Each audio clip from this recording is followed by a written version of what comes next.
Health Equity 101, Video 5, What Environmental Health Officers Can Do to Support Health Equity. This is the fifth and final video in our series about health equity for environmental public health practitioners. Watch the earlier videos to learn how equity and the social determinants of health relate to your practice and how your employers can champion health equity. This video shows what you can do as a field EHO, a specialist, or manager.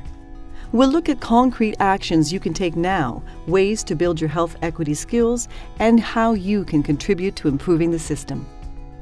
There are ways EHOs can support people affected by poverty, language barriers, or discrimination. We'll start with 4 approaches to your everyday work. First, relationships are important. Trust and respect will help you understand the issues or barriers that operators are facing and let them know you are there to help, not just to shut them down. To build effective working relationships, you can get to know people better, listen closely to learn what's going on behind the scenes, ask questions before giving instructions. What do they know or understand? What processes do they use? Where would they like to start with improvements? What do they need help with? Your communication style affects your relationships too. Could there be cultural, language, or educational factors that are preventing your messages from getting through or causing people to withhold important facts? Second, situational factors in someone's life could impact compliance. You already prioritize preventive and corrective actions based on public health risk. Are there times when you could give more consideration to someone's life circumstances? Maybe you can provide signage in different languages or help community members access traditional foods in a safe way.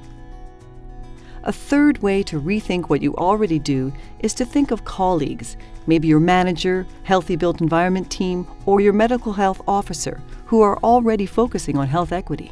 Rally around those equity champions, learn from them, and help spread their enthusiasm. Maybe you can engage your coworkers and be a health equity champion yourself.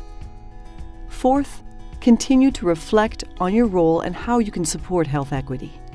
The National Collaborating Centres for Environmental Health and Determinants of Health, along with the BC Centre for Disease Control, developed a simple framework of 10 questions you can use to guide self-reflection or help you start conversations about health equity. So far, we've focused on how you can think about equity in your day-to-day work. Let's now consider some additional things you can do to support health equity. First, collaborating and networking will help you know who else can intervene where you cannot. We know that the social determinants of health are broad, so no group is expected to work alone to achieve health equity. Get to know other professionals. Let them know what you do and learn what they do. Maybe they can help address underlying social, mental health, or maintenance issues that lead to housing calls. Focusing on health equity doesn't mean fixing everything, but EHOs can play an important linking role. You might be able to help people access services. BC 211 is a great resource. Their phones are answered by intake specialists who can match people with community and government services. A second useful tool is to simply take notes. When you notice that people are dealing with barriers to compliance or are impacted by societal factors in some way, you can keep notes and discuss with colleagues and management. Over time, trends may emerge that identify unmet needs, and your detailed notes might shed light on how to respond. Your notes are also a way to account for extra time that you may spend with people and show how you tried to help them work through their barriers. Third, your own knowledge and skills are an important part of equity-focused action.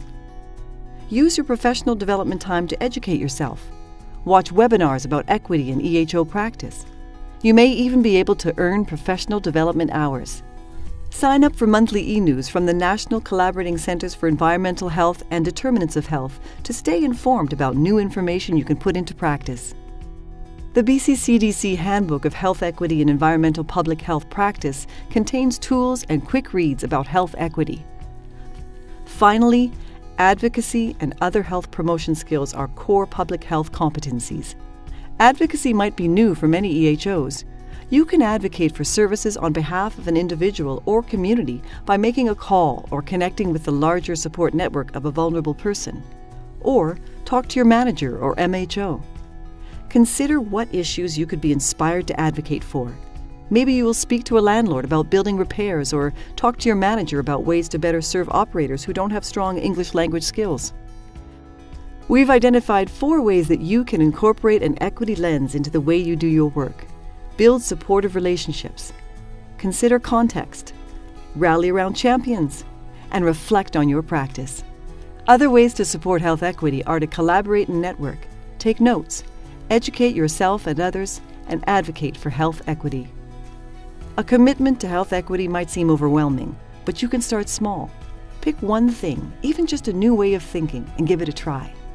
This is a new way of looking at practice, and everyone is still learning how best to support health equity.